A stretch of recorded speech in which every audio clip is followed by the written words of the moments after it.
तमेव लोकशङ्करं नमामि शङ्करं गुरुं नमामि शङ्करं गुरुं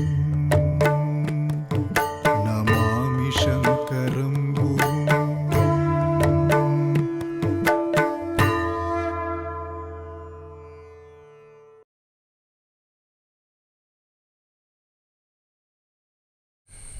विद्या मुद्राक्षमालामृतकलशकरा कोटिसूर्यप्रकाश जाया पद्मोद्भवस्य प्रणतजनततेः सर्वमिष्टं दिशन्ति इन्द्रोपेन्द्रादिवन्द्या त्रिभुवनजननी वाक्सवित्री Sharanya सेयं Shri Sharadamba सकलसुखकरी मङ्गलानि प्रदद्यात्.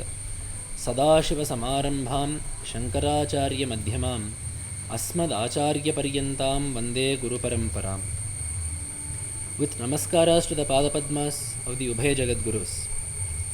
In the last few episodes, we have discussed how this kshetra, this Punya kshetra of Sringeri attained its purity and sanctity. As part of that, we discussed the Sanatana Parampara starting from Parameshwara with Bhagavat Pada and the Jagadguru Parampara that continues to this day. We have discussed the story of how the Tunga Nadi came into being, springing from the tusks of Adivaraha. We have also discussed the great rishis that have performed tapas here, such as Rishyasringa Maharshi and Vibhandaka Maharshi. Today, we will be discussing the Devata that has lent her Paripurna Sanidhya to this kshetra, Shri Sharadamba.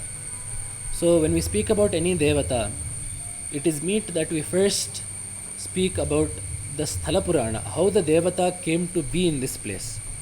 So, if we look at that in regards to Sharadamba, as we all know, Bhagavat Pada did Pratishtha of Sharadamba here himself in Kali Yuga, in the beginning of Kali Yuga. When Avaidika Matas were rampant, when the Veda Mata itself was steeped in internal conflict, when the true purport of the Vedas was lost to the populace, at that juncture, Parameshwara himself incarnated as Jagadguru Srimad Adishankara Bhagavat Padacharya in order to spread Brahma Vidya amongst the masses and to ensure that the Vaidika Dharma was protected and to quell the intensity and the spread of the Nastika Matas. As part of that, first Brahma took birth as Mandana Mishra, and even before that, Kartikeya, Kumaraswamy, took birth as Kumarila Bhatta. So when Brahma took birth as Mandana Mishra, Saraswati Devi took birth as Ubhaya Bharati.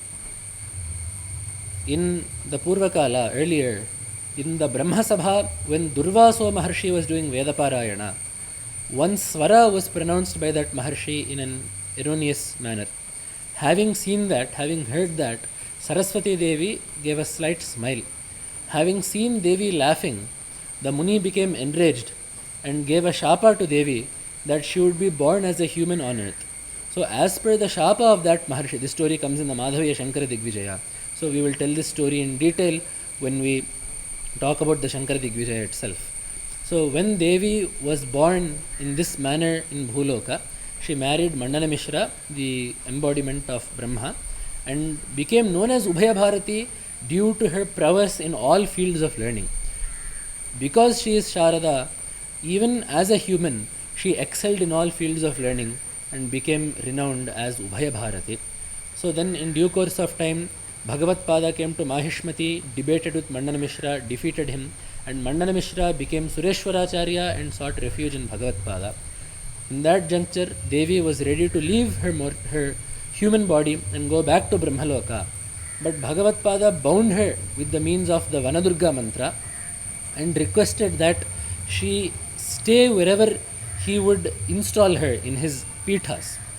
Devi agreed, and when Bhagavat Pada came to this Sringeri Kshetra, Bhagavat Pada decided that the first and foremost of his 4 Amnaya pithas should be established here, and as such, that the Devata of Brahma Vidya, because this pitha is meant to preserve Jnana, meant to preserve Vaidika Dharma and Brahma Vidya, Jnana, Therefore, the Adhidevata of Brahmajnana should also be present here. With this in mind, Bhagavatpada installed Sharada Devi here. Bhagavatpada himself drew a Shri Chakra, wrote out the Bijaksharas, and installed Devi on top of that Shri Chakra. That is why the Devata here is worshipped as Mahakali, Mahalakshmi, Mahasaraswatyatmika, Sharadamba.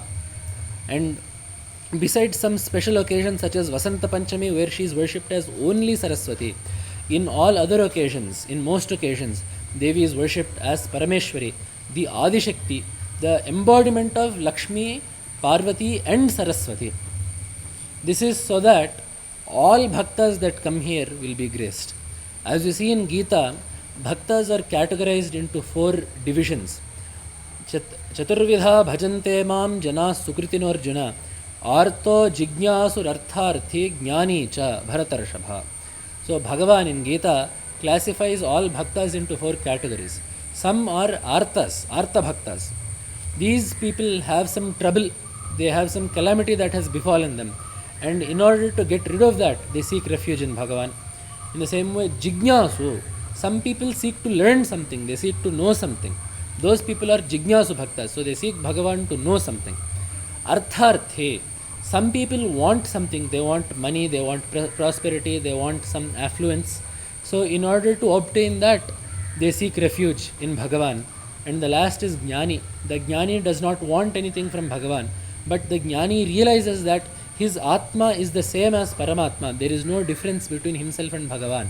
And he sees Bhagavan as his Atma Swarupa and exists reveling in that Ananda. So these 4 bhaktas all seek refuge in Bhagavan. It is Devi who, as Mahakali, Mahalakshmi, Mahasaraswatyatmika, who graces all these bhaktas. As Mahakali, who is Shatru Samharini, she removes all the troubles that bhaktas have. She removes the Shatrubadha that bhaktas may have. As Mahalakshmi, she graces the Artharthi bhaktas by giving them the prosperity that they desire.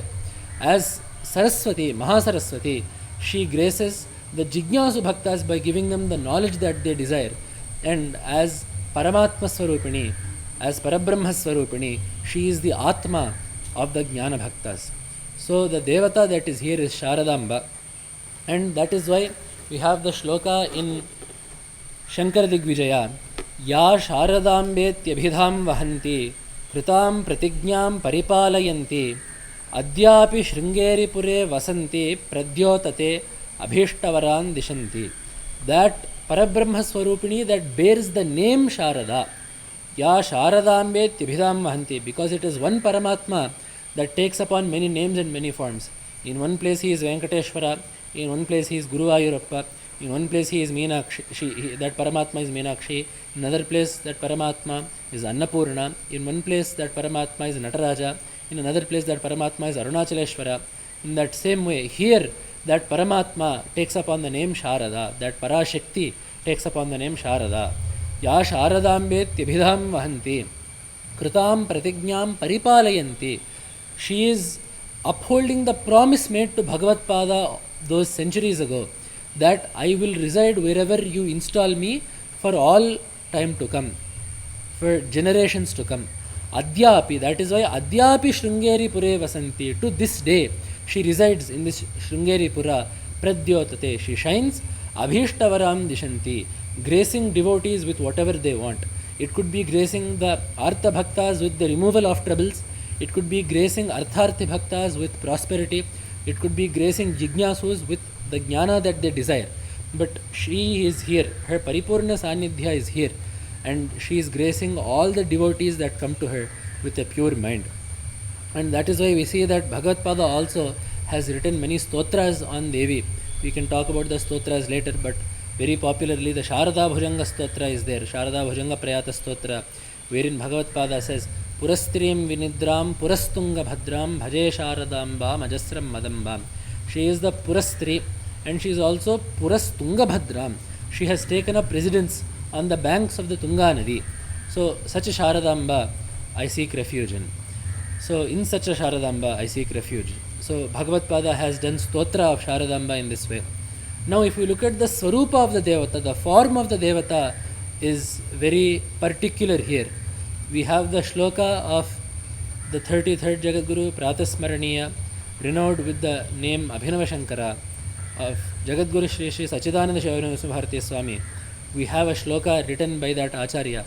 Mala Sudha Kumbha Vibodha Mudra Vidya Virajat Kara Varijatam Apara Karunya Sudhamburashim Shri Sharadambam Pranatosmi Nityam. This is a very popular shloka that has great popularity, penned by that Acharya. So in this, the form of Devi has been told. Mala, she is holding in her four hands a mala, an akshamala, a japamala, Sudha Kumbha, an Amrita Kalasha, Vibodha Mudra, a Chin Mudra, Vidya, a Pustaka, Virajat Karavari Jatam. So Devi is holding these four items in her hands. She has a Chandra Rekha on her head, the crescent moon is on her head. She is decked in all abharanas and she is sitting in Padmasana. So such is the form of the Devata here. Why is it that the Devata here is in this form? So, we have one name in Lalita Sahasranama, Dakshinamurti Rupini. Devi as Dakshinamurti Rupini is Sharadamba. We have the Devatas are classified into three divisions predominantly in Mantra Shastra: Yoga, Bhoga and Veeramurtis. The Yoga Murtis are meant to give Yoga Siddhi and Jnana. The Bhoga Murtis are meant to give prosperity to their bhaktas. The Veeramurtis are meant to cause removal of troubles and removal of enemies. So the Devatas you can see, for example, Yoga Murtis are Yoga Narasimha, Hayagriva, Dakshinamurti, Saraswati. These are all Yoga Murtis. Then we have Bhoga Murtis, Lakshmi, Annapurna, Lakshmi Narayana, Parvati Parameshwara, Somaskanda. The Murtis like this are designed to cause bhoga. They are designed to give bhaktas things that they desire. And then Veeramurtis, things like Bhairava, Kali, Durga, Ugra Narasimha. These forms are meant to remove troubles of devatas and remove whatever calamities they may face. So in that way, Dakshinamurti is the form of Shiva as a Yoga Murti. So when Shiva wishes to give Jnana, he assumes the form of Dakshinamurti. And what is the form of the Dakshinamurti? The mantra of Medha Dakshinamurti is very predominant, and it is a very important mantra of the Sringeri Jagadguru Parampara. The Medha Dakshinamurti mantra occupies an important sthana in the daily mantra japas of the Jagadgurus. So that Devata, that Medha Dakshinamurti's form is told thus in the Dhyana Shloka: Sphatika Rajata Varnam Moktike Makshamalam Amrita Kalasha Vidya Jnana Mudrah Karagrehi Dadhata Muraga Kaksham Chandrachodam Trinetram Vidhruta Vividha Bhosham Dakshinamurti Mide. This is the Dhyana Shloka of Medha Dakshinamurti. So here also Sphatika Rajata Varnam. He is as white as pearls and as white as pure silver. Mauktiki Makshamala. So in one hand he is holding an Akshamala, a Rudrakshamala. Amrita Kalasha, he is holding an Amrita Kalasha in one hand. And then Vidya, he is holding a Pustaka in one hand. Jnana Mudra, he is holding a Jnana Mudra in one hand.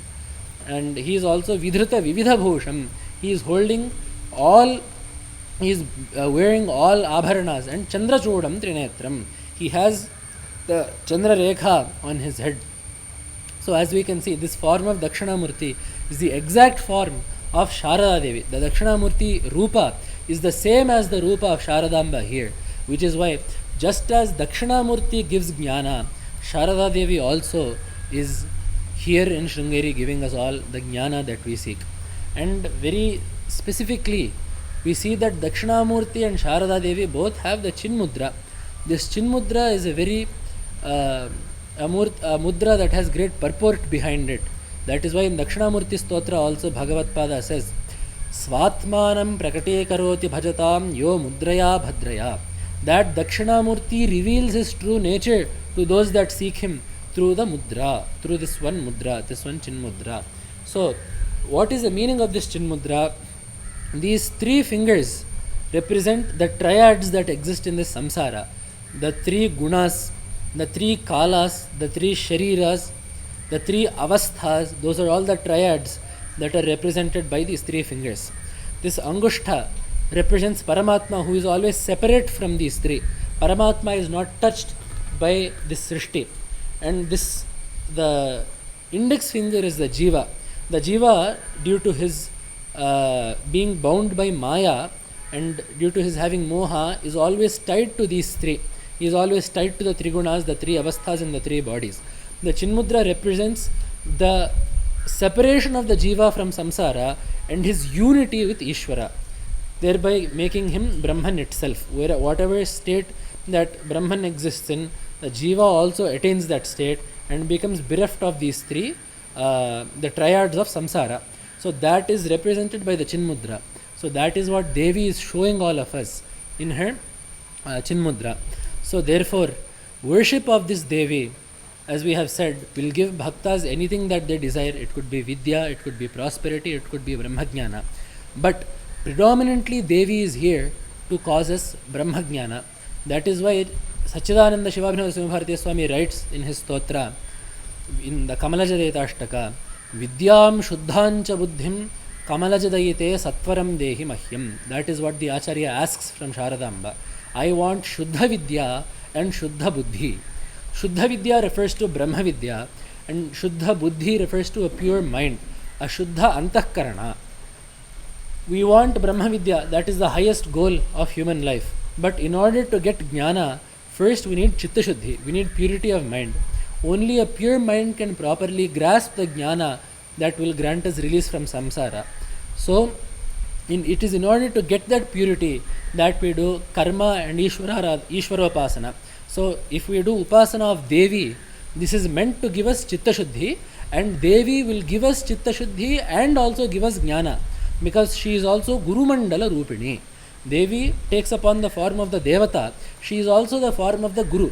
So as the Devata she gives us Chitta Shuddhi, as the Guru she gives us Jnana. That is why the Acharya has written Vidyam Shuddhancha Buddhim, Shuddham Buddhim, Kamalajadayite Sattvaram Dehi Mahyam. O Kamalajadayita, O beloved of Brahma, Sattvaram, quickly please give me, Dehi Mahyam, please give me Shuddha Vidya and Shuddha Buddhi. So let us all pray to Sharadamba that she also grant us that purity of mind, that Shraddha towards Dharma, and in due course of time Jnana. So thus we have now completely touched all the aspects that have caused Sringeri Kshetra to become exceedingly pure and sanctified. In the coming episodes we will start talking about the Charitra of Bhagavad Pada and then the Charitra of the Acharyas that have adorned this Pitha, and we can also talk about the stotras that have been written. Since we have just spoken about Devi, we can also speak about some stotras that the Acharyas have written on Devi, their purport and their inner meaning. Namah Shankaraya. Namami Shankaram Guru